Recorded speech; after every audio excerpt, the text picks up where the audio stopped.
I never imagined that placing my trust in someone could become my greatest regret.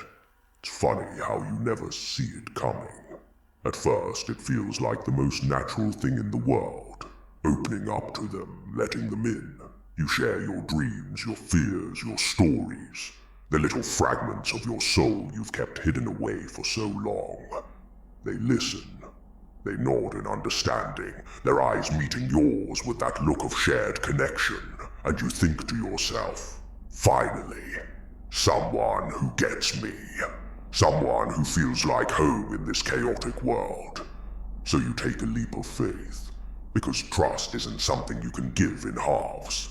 It's an all or nothing gamble, and I decided to go all in. I remember our first deep conversation. It was one of those nights that stretched endlessly into the early hours of the morning. We spoke about everything and nothing at all. Our pasts, our regrets, our wildest ambitions. The kind of conversation that leaves you feeling lighter, like a burden you didn't even know you were carrying has been lifted. It was liberating.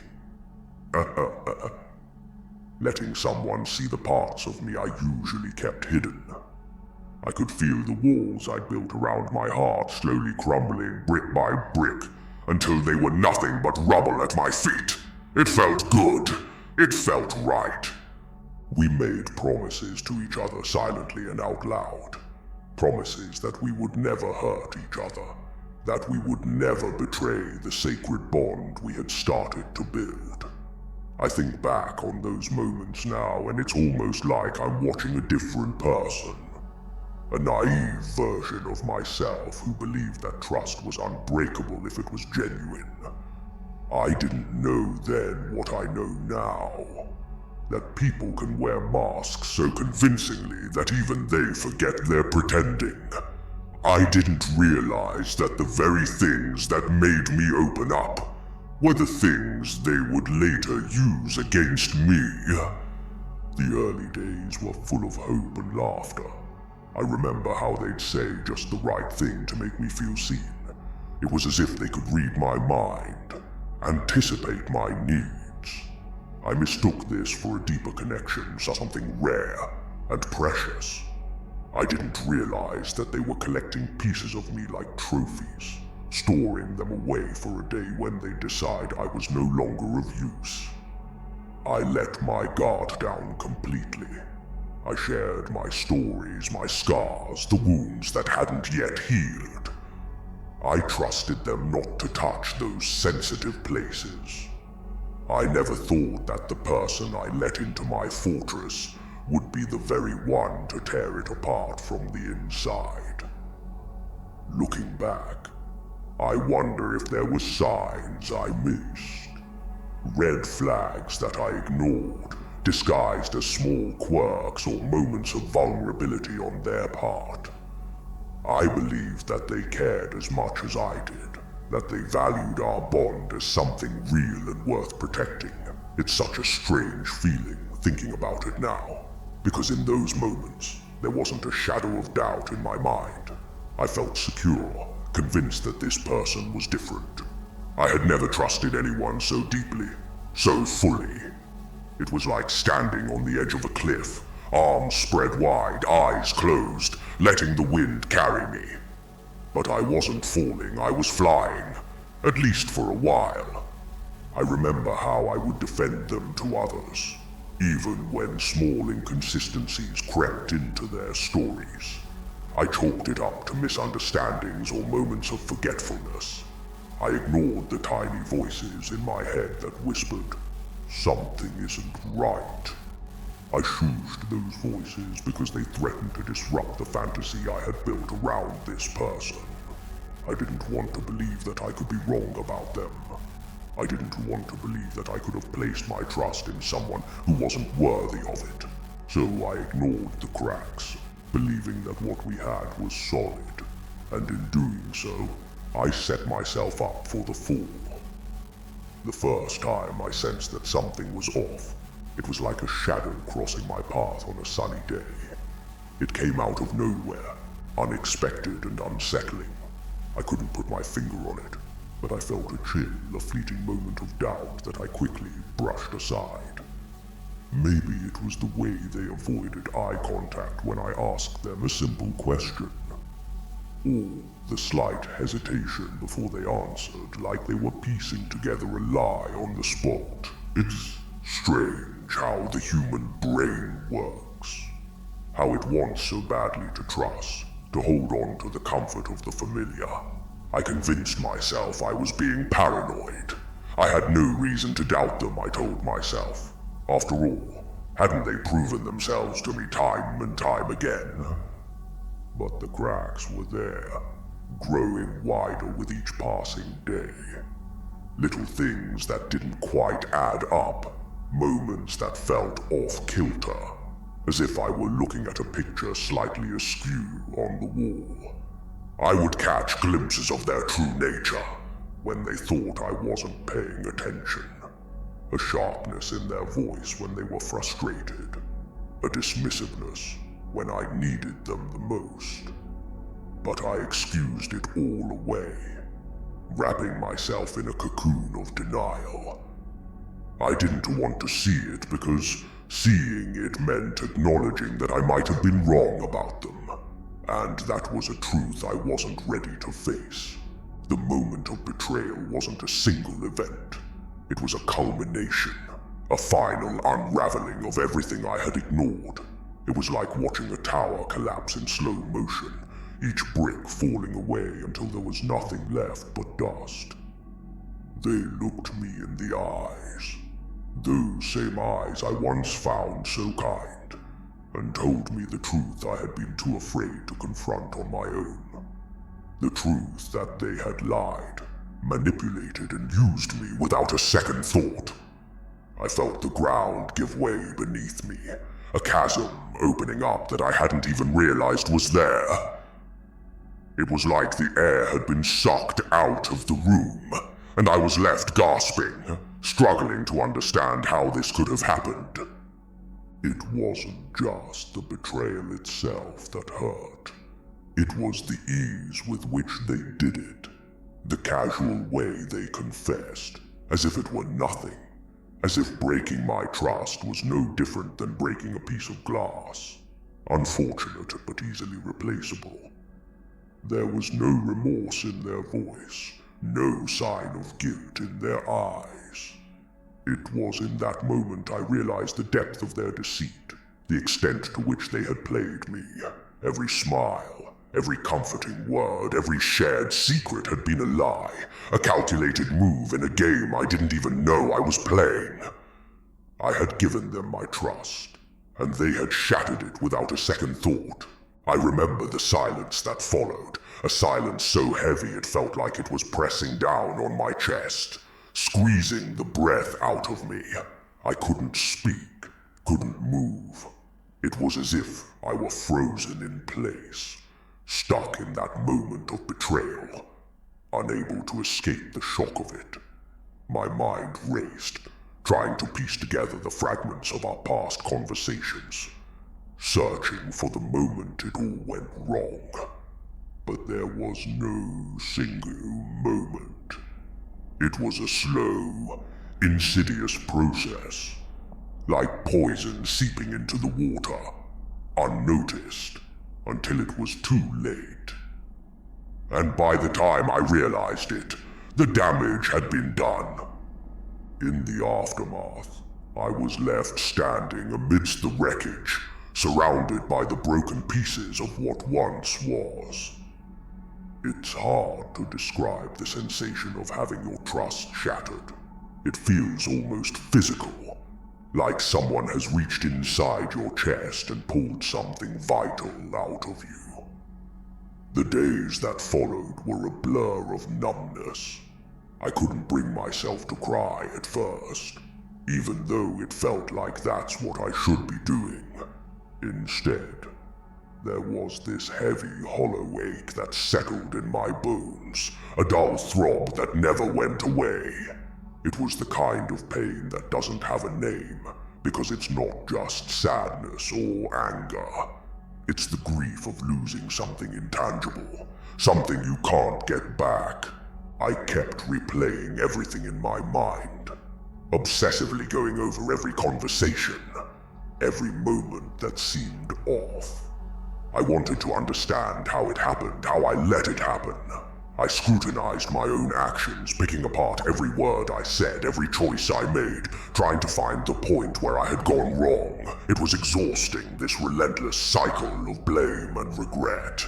I blamed myself for trusting them, for not seeing through the facade sooner. I berated myself for being so naive, for letting my guard down when I knew better. It's easy to be kind to others, but being kind to myself in those moments felt impossible. I pulled away from everyone. I couldn't bear to be around people who might ask questions or try to comfort me. I didn't want comfort, I wanted answers. I isolated myself, convinced that no one could understand what I was feeling. The loneliness was suffocating, but it felt safer than the alternative. It was as if I had built a wall around myself, higher and stronger than the one I had let crumble for them. I became hyper-aware of everything, suspicious of even the smallest gestures of kindness. Every smile felt fake, every word felt like a potential lie. I couldn't tell who was genuine and who wasn't anymore, and that was the worst part. The betrayal had seeped into every part of my life, casting a shadow over everything I once held dear. Nights were the hardest. During the day, I could distract myself, keep busy, drown out the thoughts with noise and activity. But at night, when everything was quiet and still, that's when the memories came flooding back. I'd lie in bed staring at the ceiling, replaying it all in my mind. I'd hear their voice, see their face, and it felt like it was happening all over again. Strange how pain can distort time, stretching those moments of betrayal into something infinite. I couldn't escape it, no matter how hard I tried. It followed me everywhere, like a shadow I couldn't shake. I started questioning everything I had believed about people, about relationships. I wondered if anyone was truly capable of being honest, of valuing trust as much as I did. It's a dangerous place to be, teetering on the edge of cynicism. I could feel myself slipping into it, becoming someone I didn't recognize. I used to be open, willing to give people the benefit of the doubt. Now, I felt hardened, like a layer of ice had formed over my heart. It was easier that way, to shut people out before they had a chance to hurt me. But it was also lonely, unbearably so. I knew I couldn't stay like this forever. I couldn't live my life in this self-imposed exile, afraid to let anyone get close. But the idea of trusting someone again felt impossible. It was like trying to piece together a shattered mirror, knowing that even if you managed to fit the pieces back together, the cracks would always be visible. I didn't know how to move forward, how to pick up the pieces and start over. Every time I tried, it felt like the shards were slicing into my hands, leaving me bleeding and raw. Slowly, painfully, I realized that healing wasn't going to be a straight path. It wasn't something I could force or rush. I had to let myself feel the pain, even though it was the last thing I wanted to do. I had to sit with the sadness, the anger, the disappointment. I had to accept that it was okay to be broken for a while. That I didn't have to pretend I was okay, just because that's what people expected of me. There's a kind of power in allowing yourself to be vulnerable, even if it's only with yourself. I started journaling, writing down everything I felt. No matter how ugly or irrational it seemed, it was messy, incoherent at times, but it helped. It was a way of pouring out all the poison that had built up inside me, a way of letting go, little by little. There were good days and bad days. Some mornings I'd wake up feeling lighter, like maybe I had turned a corner, only to be blindsided by a wave of sadness in the middle of the afternoon. It was unpredictable, like the tides, coming and going without warning.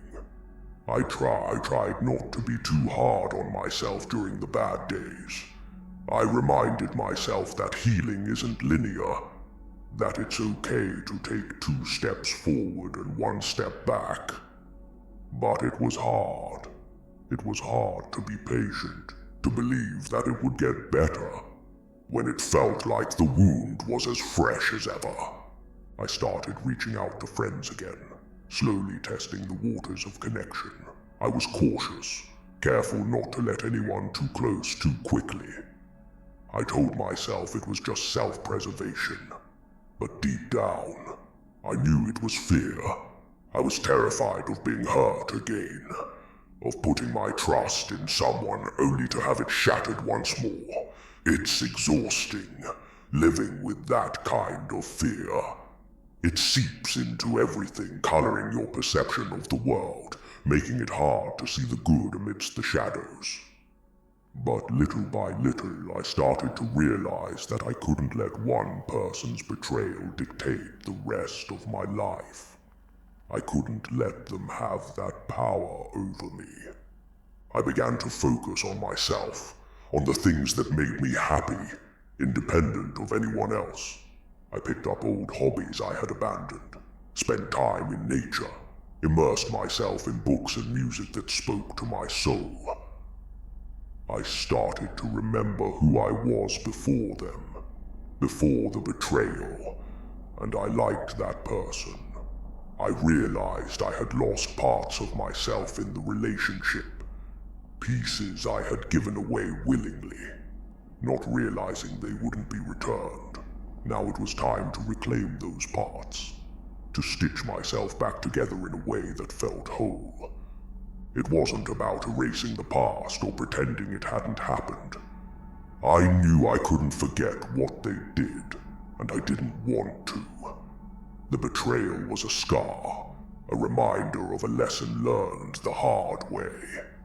But scars are proof of healing, proof that I survived something painful. And as much as it hurt, as much as I wished it had never happened, I started to see that it had made me stronger. It had forced me to confront parts of myself I had ignored, to face my fears head on. It had taught me the importance of trusting myself first and foremost, of listening to that inner voice I had silenced for so long. In the end, picking up the pieces wasn't about putting everything back exactly as it was before. It was about creating something new, something different, and maybe even more beautiful than what was there before. It was about accepting the cracks as part of the whole, as something that made me unique. I realized I didn't need to be the same person I was before. I just needed to be someone who was willing to keep going, who was willing to open up again even if it was scary. And that realization felt like a small victory, a tiny light breaking through the darkness. The hardest part wasn't learning to trust others again. It was learning to trust myself. After everything that happened, I felt like a stranger in my own skin. I doubted every instinct, every feeling, every judgment I made.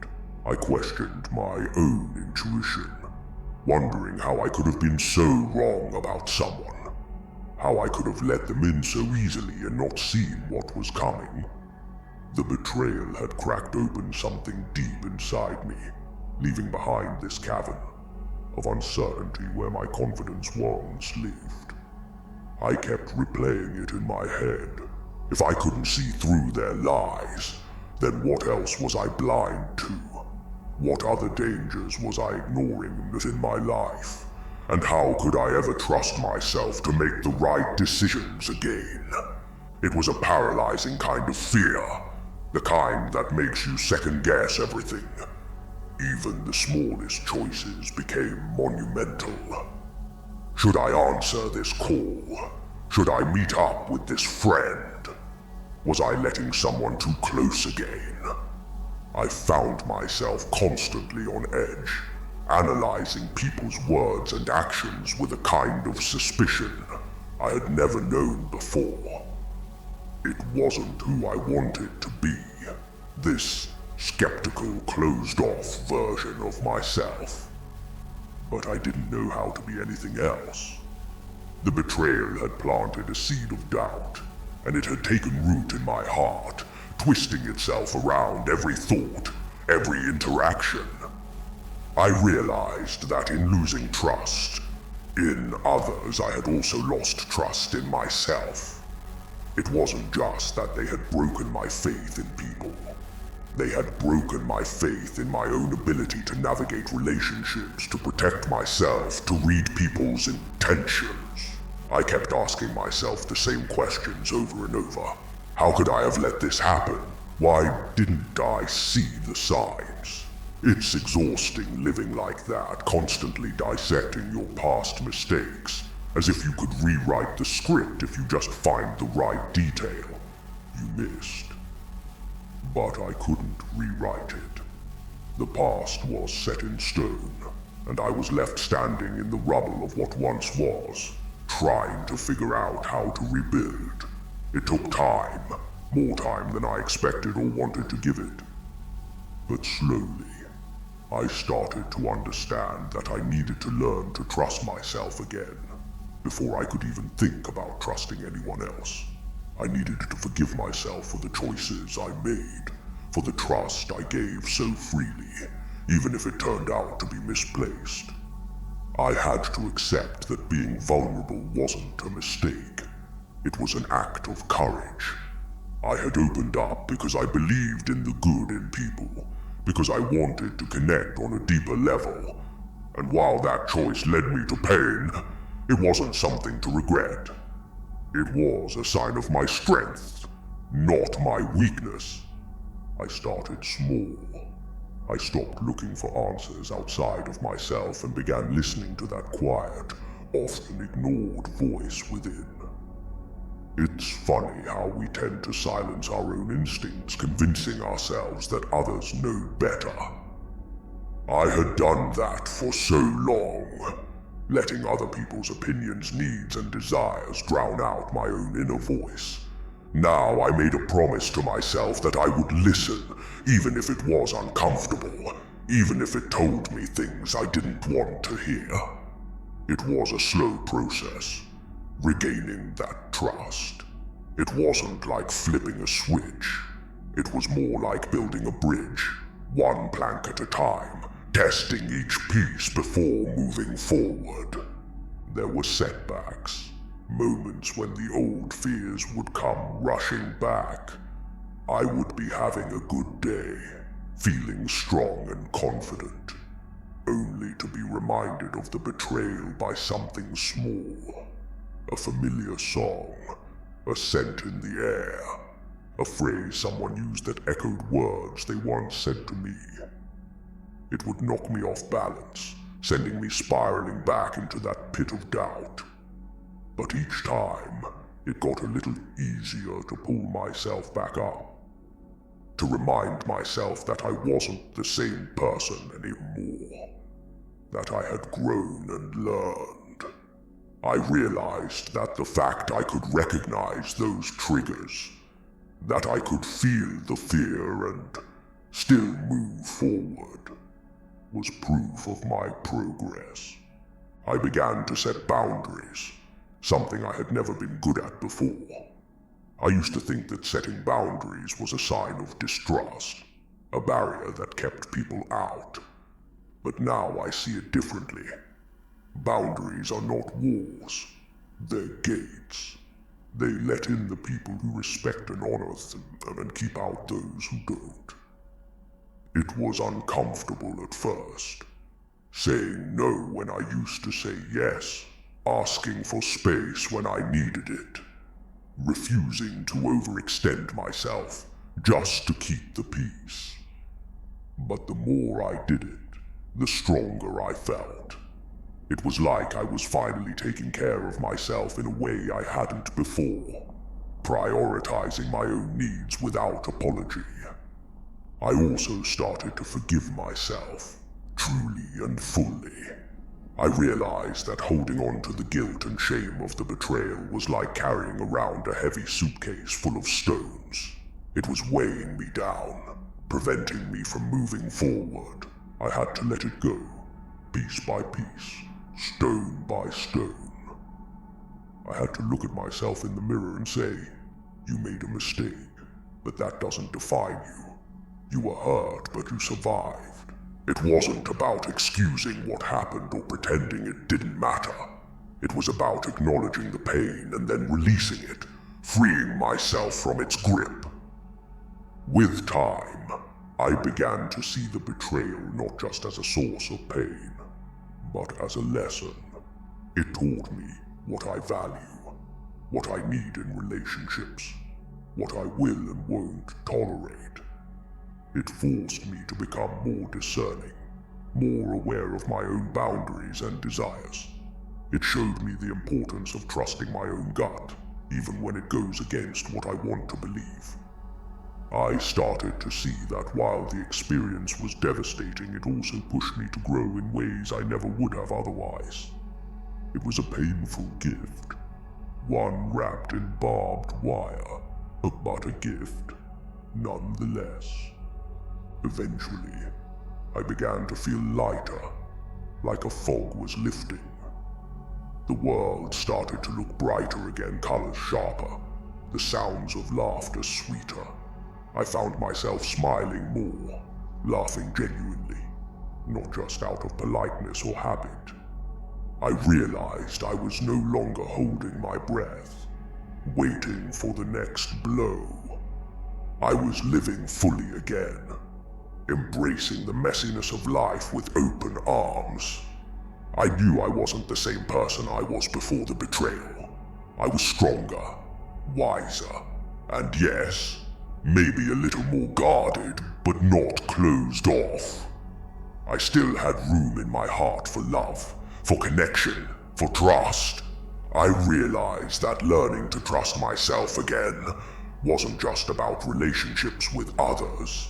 It was about the relationship I have with myself. It was about looking inward and finding peace there, knowing that no matter what happens, I will be okay. I will get through it because I have before. I started to believe in my own resilience, in my own strength. I could look at my reflection and see someone who had walked through the fire and come out the other side, scarred but not broken. The scars were a part of me now, a reminder of what I had endured, but they didn't define me. They were simply proof that I had healed. I know now that I can trust myself again, and because of that I can begin to trust others cautiously at first, but with an open heart. I know that I might get hurt again. That's the risk we all take when we choose to open up. But I'd rather take that risk than live in fear, shut off from the possibility of real connection. I'd rather trust and be hurt than never to trust at all. Because trust isn't just about other people. It's about the faith we have in ourselves, the belief that we are strong enough to survive whatever comes our way. And that's a belief I'm finally ready to hold on to.